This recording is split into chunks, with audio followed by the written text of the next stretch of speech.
Les tragédies des autres sont toujours d'une banalité désespérante, disait Oscar Wilde en 1891. Telle est la position du néocolon Macron, avocaillon de tous les chefaillons des dictatures qui peuvent violer la Constitution. Au moment où la Côte d'Ivoire est en train de pleurer ses morts et qu'une journée de deuil national a même été décrétée, lancée par l'opposition, une minute de silence, au moment où, vendredi, un Ivoirien qui avait été assassiné de façon terriblement cruelle, odieuse, sordide, par des barbares d'une autre époque, sous couvert de l'épithète de microbes ou miliciens proches du pouvoir, au moment où la Côte d'Ivoire est donc en train de pleurer la mort de ce monsieur répondant au nom de Nguessan Kofi Toussaint, père de 2 enfants, et dont la tête a été confondue ou utilisée comme un ballon dans les rues de la Côte d'Ivoire pour sa mémoire. Macron aurait pu au moins adresser des condoléances à la famille, adresser son indignation comme il sait le faire quand il s'agit d'un professeur français qui est assassiné. Il accuse le monde entier, s'attaque à tous les islamistes, accuse toutes sortes d'extrémismes, les condamne. Mais en Côte d'Ivoire, voilà donc un crime odieux commis par des extrémistes sur un chrétien juste parce qu'il s'est opposé au 3e mandat anticonstitutionnel d'Alassane Ouattara et il a été abattu comme un animal, suivi d'une décapitation en mondovision. Tout le monde l'a vu.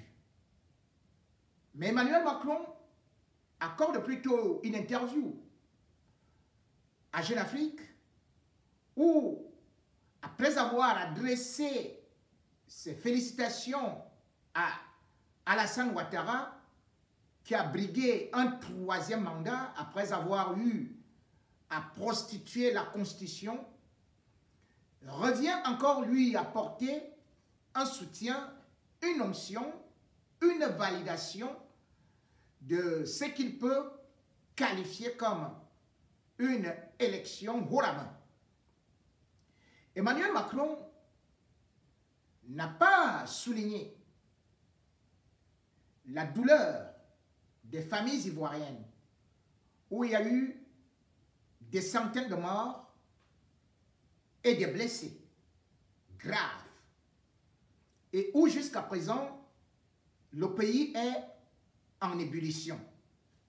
Bien au contraire, le chef d'État français a voulu plutôt expliquer aux journalistes pourquoi est-ce que Alassane Ouattara a eu à se présenter dans cette élection où c'était pratiquement une obligation en tant que le seul sauveur de la nation qui était en péril. Pour Emmanuel Macron, Alassane Ouattara, l'homme le plus honnête de la planète Terre et surtout de la Côte d'Ivoire, l'homme le seul compétent qui puisse conduire cette Titanic qui pouvait sans l'ombre d'un doute, aller vers un rocher et le naufrage, si jamais il aurait abandonné, a donc décidé de se sacrifier après avoir annoncé qu'il voulait se retirer pour laisser la place à une nouvelle génération. Emmanuel Macron fait la même récitation comme à l'école primaire, exactement le refrain qui avait été aussi donné par Alassane Ouattara. On se pose donc des questions. Qui a donné la leçon à l'autre? Une chose est sûre, le maître et l'esclave parlent de la même façon. Emmanuel Macron a donc dit que Alassane Ouattara a eu à faire bifurcation alors qu'il prenait la porte de sortie parce que justement Amadou Gon Coulibaly, le premier ministre qu'il avait désigné comme successeur, était décédé. Première des choses, Emmanuel Macron est en train donc de nous dire qu'en démocratie, c'est le président en poste qui choisit son successeur. Voilà les règles de la démocratie en Côte d'Ivoire. Ce n'est donc plus le peuple, mais plutôt le président sortant qui choisit l'entrant. C'est donc une nouvelle façon de nous dire que la Côte d'Ivoire n'est pas une démocratie, mais plutôt une monarchie où on peut désigner son successeur. La deuxième leçon est que Emmanuel Macron nous fait comprendre que Alassane Ouattara s'est retrouvé dans l'obligation d'aller encore assumer les fonctions de chef de l'État parce qu'il a perdu son Premier ministre. Cela veut dire que de tous les millions d'Ivoiriens qui existent sur la planète Terre, seul Alassane Ouattara est le plus intelligent. Ce qui veut dire que, en France, si jamais Emmanuel Macron venait à perdre son Premier ministre ou son successeur désigné, il pourrait donc décider de modifier la Constitution ou alors de violer la Constitution, puisque la Constitution ivoirienne interdit le troisième mandat, et de revenir au pouvoir en disant « la France est en danger, c'est moi seul qui peux actuellement diriger la France parce que mon Premier ministre n'est pas là ». On se pose donc des questions, puisque Emmanuel Macron, qui d'ailleurs était du régime de François Hollande, n'était pas, à ce qu'on sache, l'homme qui a été désigné comme son successeur. Il s'est présenté derrière avec une plateforme. Et c'est avec ça qu'il a été élu par le peuple français. Ce n'est pas François Hollande qui a désigné Emmanuel Macron. François Hollande n'a pas imposé son Premier ministre comme président en France.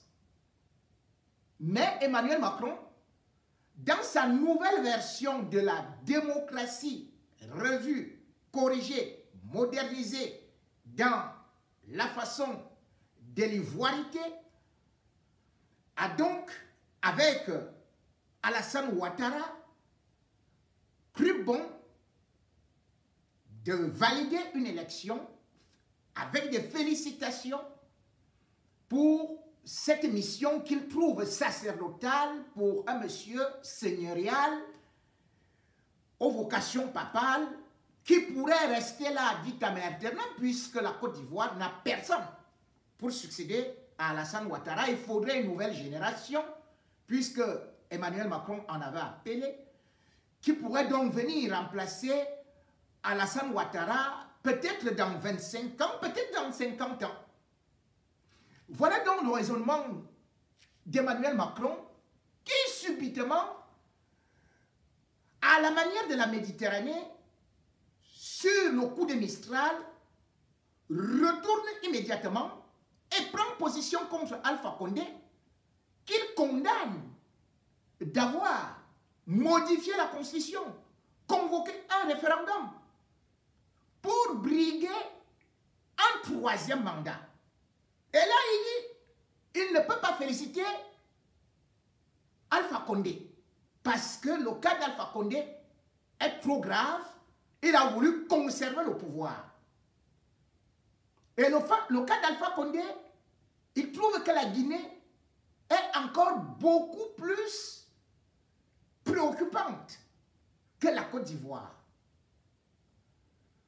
Mathématiquement, logiquement, Alpha Condé, c'est son troisième mandat. Il a modifié la Constitution. Alassane Ouattara, c'est le troisième mandat. Il a modifié la Constitution. Alpha Condé, au niveau des émeutes ou alors des contestations, a utilisé l'armée. Et cette armée a certainement provoqué une cinquantaine de morts, voire 70. Alassane Ouattara, selon Macron, il y a eu 80 morts, et selon l'opposition, il y a eu peut-être un peu plus, c'est-à-dire plus de 200 morts et des centaines de blessés, dont la décapitation, ce qu'on n'a pas connu en Guinée. Où est donc le pire bilan? Le pire, c'est bel et bien du côté d'Alpha Condé. Mais non, c'est plutôt du côté d'Alassane Ouattara. Et pourquoi donc on peut parler de cette politique de 2 poids, 2 mesures pour 2 dictateurs qui sont issus de la même région, c'est-à-dire de la même sous-région de l'Afrique de l'Ouest? Eh bien, c'est là où on comprend les relations ambiguës de la France sur le plan diplomatique et aussi les manipulations qui peuvent en découler sur certaines opinions par rapport à certains intérêts. Qu'il soit d'abord précisé qu'Alassane Ouattara est arrivé au pouvoir suite à un coup d'État, contrairement à Alpha Condé. Un coup d'État avec des rebelles. Ces rebelles qui sont venus déposer, bien sûr, Gbagbo, avec le secours de l'armée française. Ce qui n'était pas le cas en Guinée. Maintenant, lorsqu'on essaie de regarder la situation qui en est découlée, il y en a eu au moins 3000 morts dans la crise post-électorale en Côte d'Ivoire. Et curieusement, Alassane Ouattara s'en est sorti tout blanc. Et c'est plutôt Gbagbo qui a été traîné à la CPI après avoir passé des moments, des mois difficiles de détention, près de 8 mois en Côte d'Ivoire. Et puis, il est arrivé à la CPI où il a passé plus de 7 ans en détention provisoire, contrairement à toutes les lois et surtout de ce qu'on peut appeler l'Union européenne. Et qui a favorisé cela? C'est bien la France. Et même après avoir été blanchi de tous les crimes qu'on lui reprochait, et malgré la Cour européenne des droits de l'homme, qui était en train de fustiger la détention illégale d'Alassane Ouattara, de Laurent Gbagbo, eh bien, Alassane Ouattara, avec la complicité de la France, continue à garder Gbagbo hors de son pays sans un passeport. Dans son interview, Macron n'en a pas fait allusion alors que Laurent Gbagbo, ancien président, devrait bénéficier d'un passeport diplomatique, n'a pas reçu ses indemnités d'ancien chef d'État et de surcroît a été privé de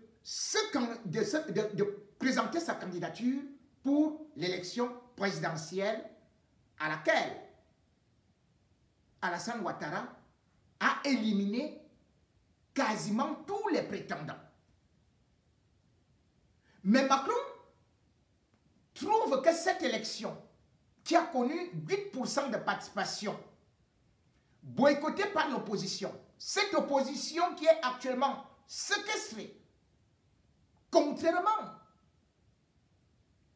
à la loi, contrairement au droit international, il n'en a pas trouvé à redire. Il a trouvé tout simplement le temps de fustiger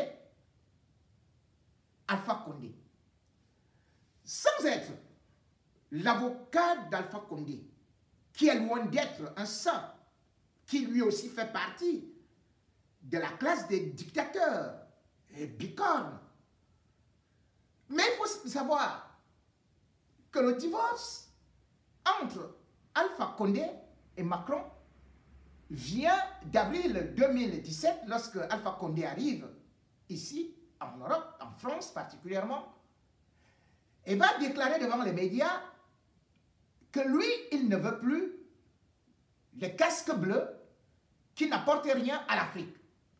Et il va plus loin en disant qu'il ne veut pas les soldats français sur son territoire, mais qu'il voudrait qu'on puisse plutôt promouvoir les forces africaines qui restent là sur place pour pouvoir combattre, et non l'armée française. Il refuse donc complètement l'armée française. Voilà le divorce. Par contre, la Côte d'Ivoire, qu'est-elle aujourd'hui? La Côte d'Ivoire a perdu sa souveraineté complètement, puisque les accords qui dataient de l'époque coloniale ont été à nouveau signés.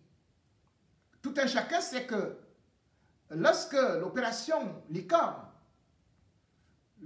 est arrivée au terme de sa période de nullité, eh bien, la France a réactivé d'autres accords qui ont donc été signés le 1er janvier 2015. Ainsi, il y a désormais en Côte d'Ivoire les forces françaises de Côte d'Ivoire. Et immédiatement, on a vu à Abidjan ces forces qui comportaient déjà 580 soldats français. Voilà des accords qui dataient de 50 ans, qui ont été renouvelés et renforcés. Ce qui veut dire quoi? Lorsqu'un pays comme la France vient donc installer des bases militaires, puisque la France a 6 bases militaires aujourd'hui en Afrique, et la deuxième base militaire la plus importante après Djibouti est celle de la Côte d'Ivoire. La Côte d'Ivoire est-elle un État souverain? Non. Selon la définition du général de Gaulle, puisque en 1966, le général de Gaulle avait demandé aux Américains de retirer leurs soldats de la France en arguant qu'un pays qui a des soldats étrangers sur son territoire ne jouit pas de sa souveraineté. C'est ainsi que les soldats américains sont partis. Aujourd'hui, la France, elle installe les bases militaires sur le continent africain juste pour non seulement ses intérêts, mais soutenir les dictateurs. Quand aujourd'hui, Macron est en train de fustiger Alpha Condé d'avoir modifié la Constitution, combien de chefs d'État africains la France a-t-elle condamné lorsqu'ils ont eu à modifier cette Constitution? N'est-ce pas la France elle-même qui est d'ailleurs derrière les modifications des constitutions pour garder ces dictateurs au pouvoir? La preuve, c'est Idriss Déby qui lui-même dans une interview accordée à 3 médias français, exactement le 25 juin 2017, Idriss Déby parle à RFI, TV5 Monde et le journal Le Monde, où il dit clairement que en 2006, je cite, en 2006, je ne voulais pas être candidat à l'élection présidentielle. Je voulais céder le pouvoir. Mais la France est intervenue. Et lorsque la France est intervenue, je n'ai pas voulu changer la Constitution.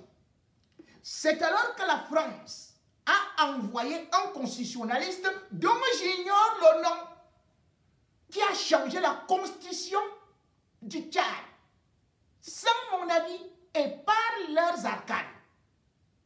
Fin de citation. Ça, c'est Idriss Déby. Vous pouvez retrouver cette interview. Donc, vous voyez donc que même un dictateur comme Idriss Déby révèle qu'il est là parce qu'il est imposé par la France. Il ne voulait même pas changer la Constitution.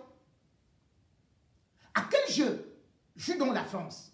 Puisque justement, on a vu qu'en 2006, lorsque les rebelles avaient attaqué Idriss Déby, qui avait eu à intervenir?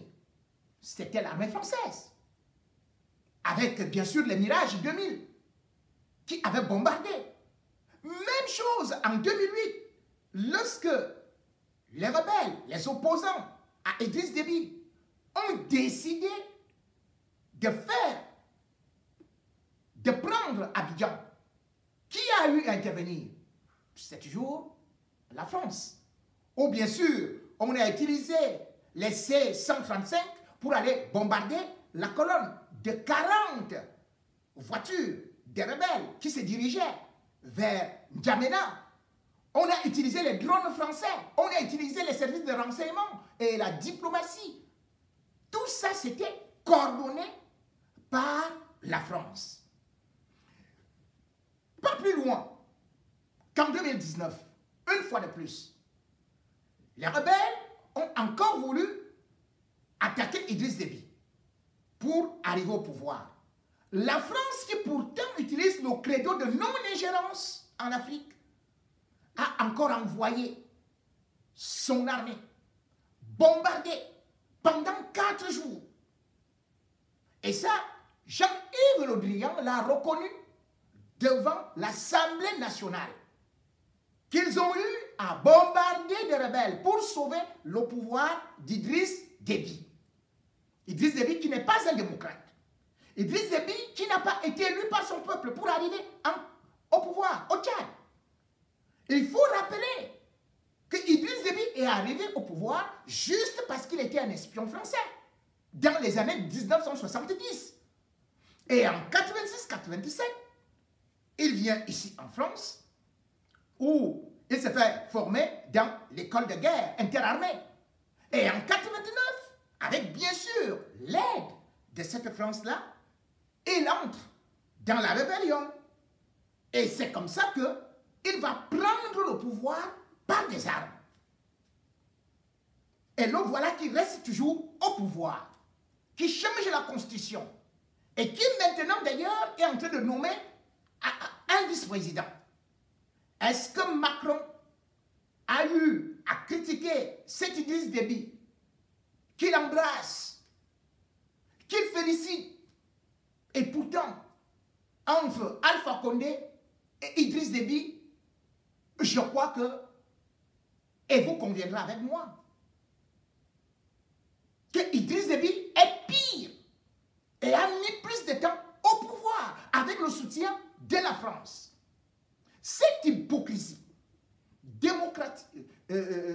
diplomatique de la France, c'est elle qui fait donc que les Africains tournent le dos à la France.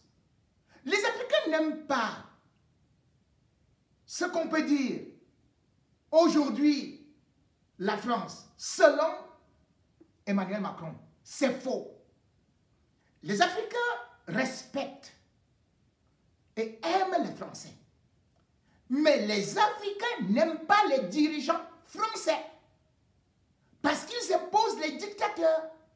Parce qu'ils viennent piller leur pays. Et c'est pour ça que Emmanuel Macron, pendant toute son interview, parle du sentiment anti-français qui est en train de se développer en Afrique. Et il trouve que cela est tout simplement dû aux manipulations de la Russie et de la Turquie. Ce qui veut dire qu'en géopolitique, Emmanuel Macron est un blanc-bec. Il ne sait pas de quoi est-ce qu'il parle. Puisque ce sont les positions ambiguës de la France qui, de façon progressive, à travers, par exemple, la monnaie coloniale qu'on appelle le franc CFA qui a été imposée par De Gaulle en 1945, avec ces accords qui font de telle sorte que, aujourd'hui, jusqu'à présent, que non seulement l'argent des Africains repose dans des comptes français, mais au-delà de ça, dans la banque centrale, qui est encore 3 Français qui disposent d'un droit de veto. Et que dans les colonies, les anciennes colonies françaises, jusqu'à présent, les matières premières, la France vient juste les prendre quasiment gratuitement. En faisant tout simplement que, eh bien, comme vous nous devez tel argent, eh bien, on déduit sur ceci et cela. Juste une affaire d'opération sur les comptes d'opération. Alors que c'est l'argent des Africains qui produit des intérêts qu'ils revendent aux Africains. Selon Mediapart, rien qu'en 2016, la France avait 6 985 milliards d'argent d'Africains dans ses comptes. Ceci peut donc créer un sentiment anti-français. Mais cela ne veut pas dire que les Africains sont devenus racistes, xénophobes, anti-français. Mais les Africains ont vu les manières par lesquelles, voulais-je dire, la France non seulement soutient les dictateurs, mais aussi spolie la richesse et parfois attise le tribalisme et même les génocides. Ce qui se passe aujourd'hui en Côte d'Ivoire, les guerres intercommunautaires que la France jusqu'à présent tarde à condamner fermement, eh bien, ces guerres risquent d'entraîner un génocide comme au Rwanda. Puisque ça a été la même politique où la France félicitait Juvenal Habyarimana, qui était président des Hutus et qui était en train de maltraiter les Tutsis. Et la France était basée justement sur les mêmes accords comme avec la Côte d'Ivoire, les accords militaires. Les accords militaires qui avaient été signés en 1962 avec le Rwanda avaient été modifiés en 1975. Et à partir de là, en 1975, la France disait déjà que c'est l'assistance militaire.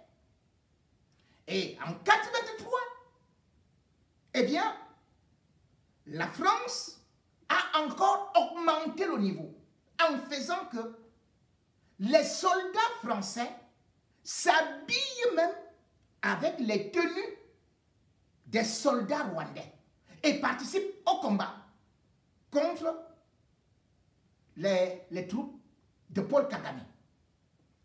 On en parle aujourd'hui parce que Emmanuel Macron, derrière toute son interview, annonce qu'il repart maintenant au niveau du Rwanda parce que maintenant c'est un beau pays, alors qu'hier, ils ont combattu.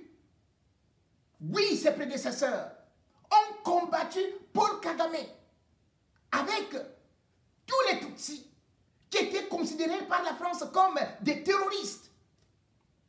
Quand Paul Kagame décide en 1990 d'attaquer Kigali parce qu'il voulait le retour des siens qui avaient déjà fait 40 jours à l'étranger, Paul Kagame avait lancé une offensive qui a eu à intervenir. C'est l'armée française directement qui a eu à intervenir pour le repousser. Alors que cette armée, la France, parlait de non-ingérence. Et ce qu'on voit aujourd'hui en Côte d'Ivoire s'est développé. Ça s'est développé au Rwanda. Ce qu'on appelle aujourd'hui les microbes. Au Rwanda, c'était les milices. Ces milices étaient pro-gouvernementales. Et la Ligue des droits de l'homme avait déjà dans ses rapports dit que ces miliciens étaient financés par non seulement le régime, entraînés par le régime, mais avaient même des armes françaises. Effectivement, la France à cette époque donnait à Kigali, non seulement le président lui-même, il avait un falcon, plus tout l'équipage, mais ils envoyaient des voitures d'assaut, ils envoyaient des hélicoptères pour combattre, et ils avaient le BIMA. Ce BIMA qui devait former les officiers avait commencé par 30, stupidement, c'est allé jusqu'à 40, 100, ainsi de suite. Et bien plus, la France a encouragé le régime Habyarimana de recruter massivement dans l'armée pour mater les Tutsis. Ainsi, l'armée rwandaise, qui n'avait que 3500 personnes, est montée à 5000 et puis pratiquement 35 000.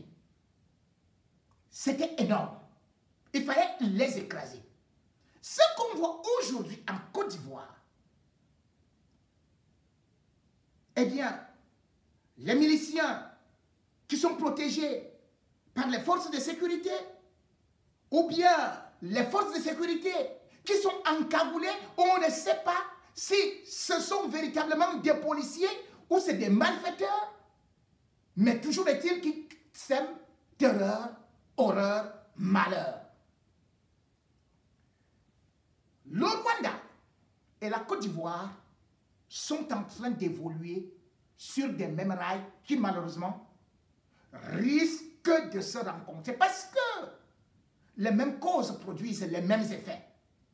Puisque à force de jouer, finalement lorsque le 6 avril 1994, l'avion de Juvenal Habyarimana est abattu, eh bien, ce qui devait arriver arriva.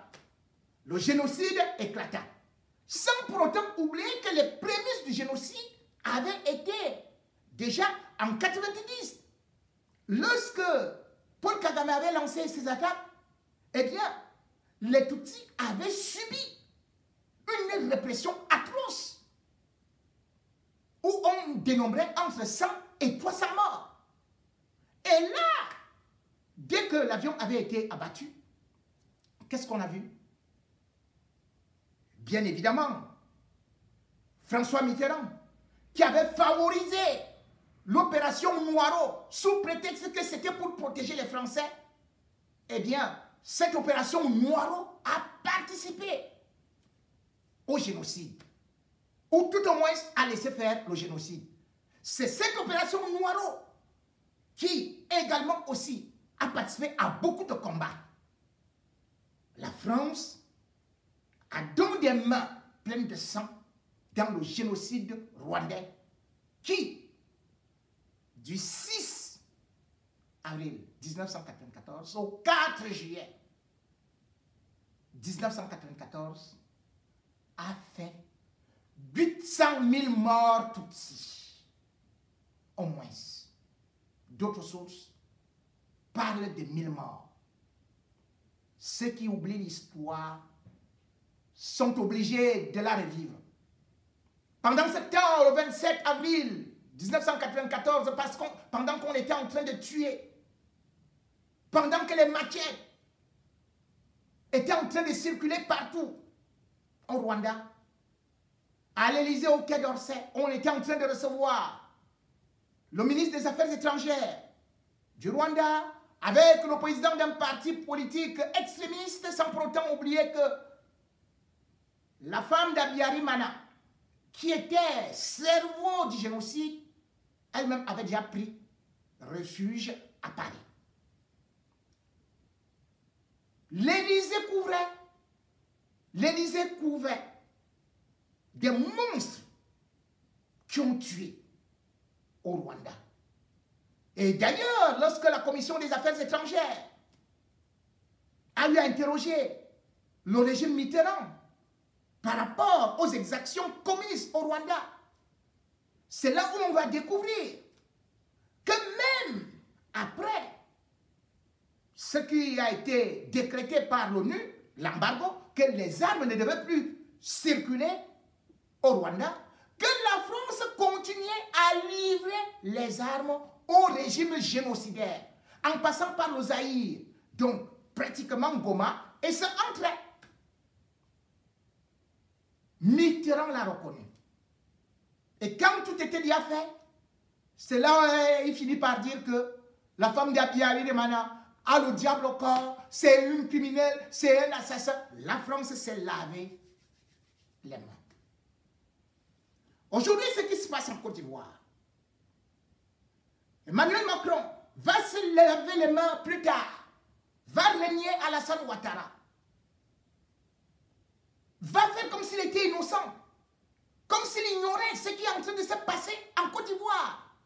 Ce génocide qui est en train de se préparer.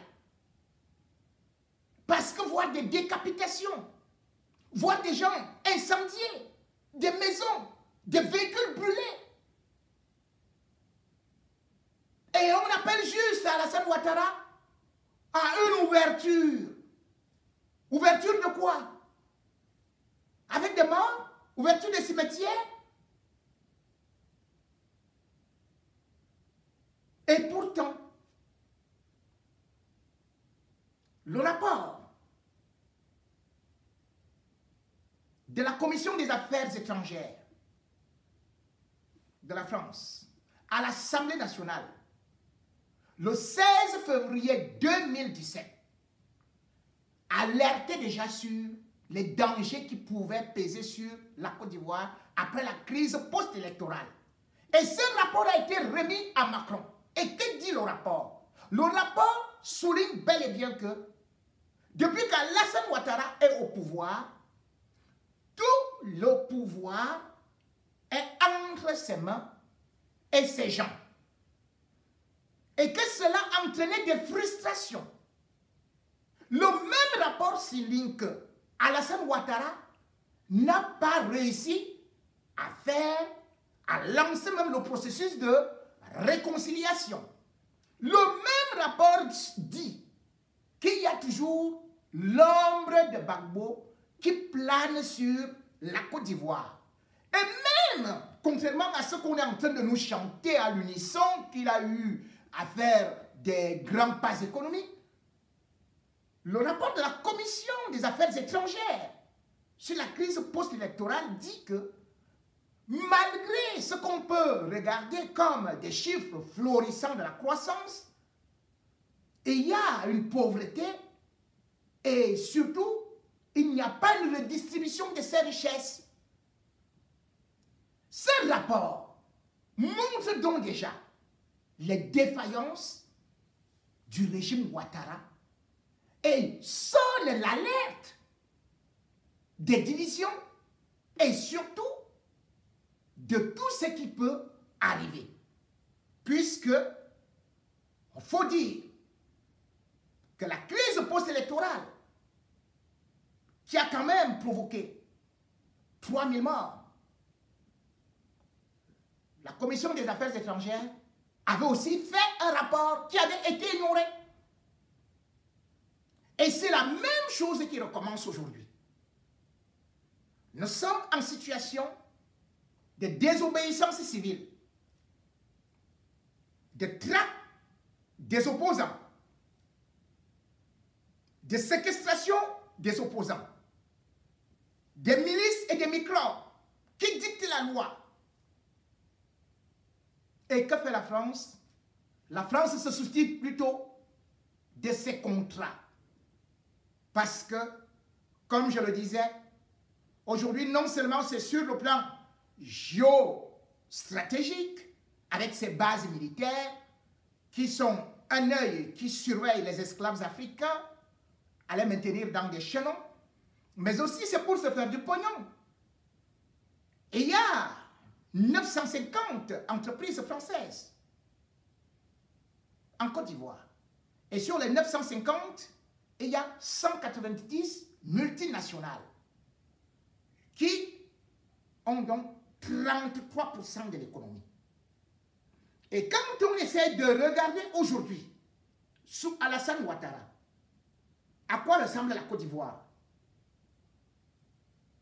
Il n'y a pas de souveraineté économique.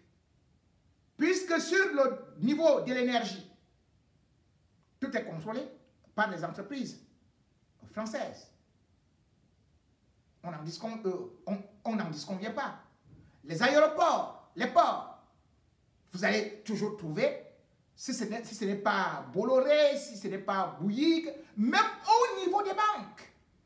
Puisque vous allez trouver là-bas la Société Générale, BNP, Paribas, ainsi de suite. Sur le plan maintenant des ressources, des matières premières, c'est le même phénomène. La France a laissé le génocide se perpétrer en Côte d'Ivoire, au Rwanda, parce que la France ne prenait que de l'uranium et du cobalt. C'était ça, dans les accords. C'est ça que la France gagnait. Et en Côte d'Ivoire aujourd'hui, on a le pétrole, le gaz offshore, qui peut être exploité brut, sans contrôle de l'OPEP, sans pour autant oublier que le diamant, l'or, ainsi de suite, toutes les matières premières qui peuvent encore faire que les caisses de la France soient bien remplies.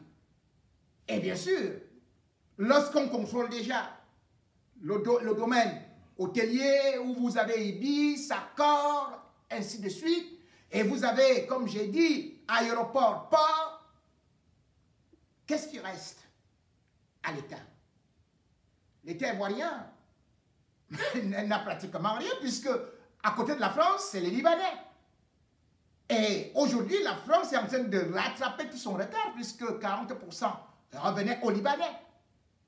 Mais ce qui se passe aujourd'hui, c'est que la France ferme les yeux sur toutes les atteintes aux droits de l'homme.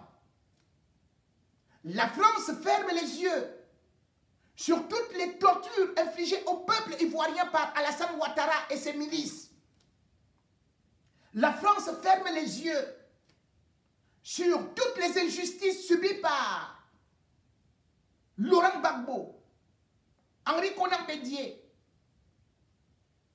Afin Guessan et tous les autres opposants. La France ferme les yeux sur ces enfants qui sont dans la rue, qui subissent les tirs de l'armée, qui sont maltraités. La France a fermé les yeux sur la violation de la Constitution, le 3e mandat, en prétextant qu'elle ne voulait pas l'ingérence.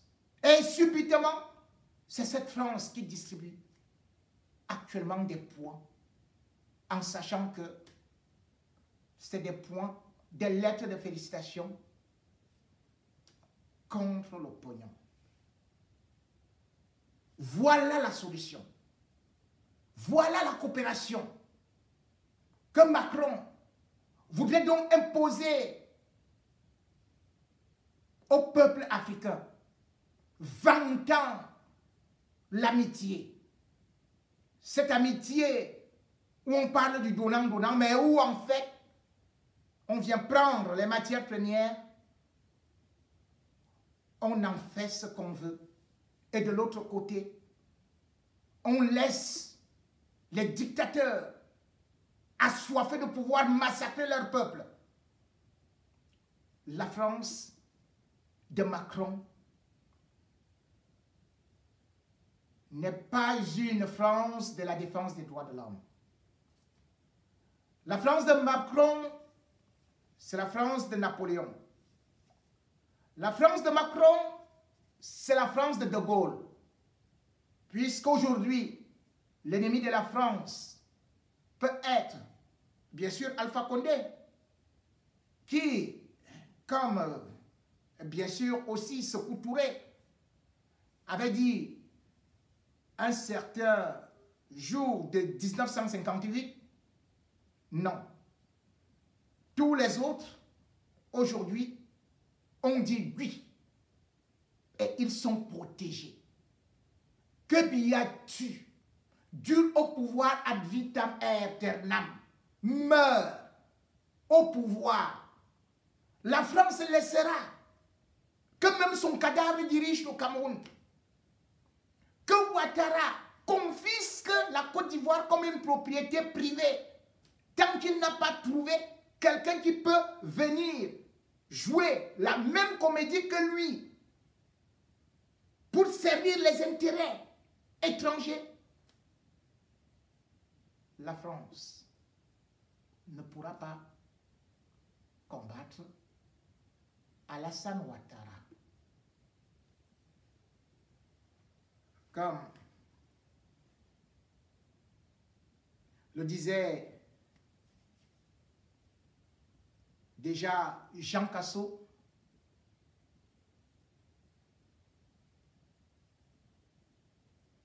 c'est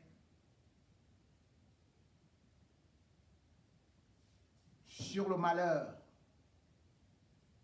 des pauvres que les riches s'enrichissent.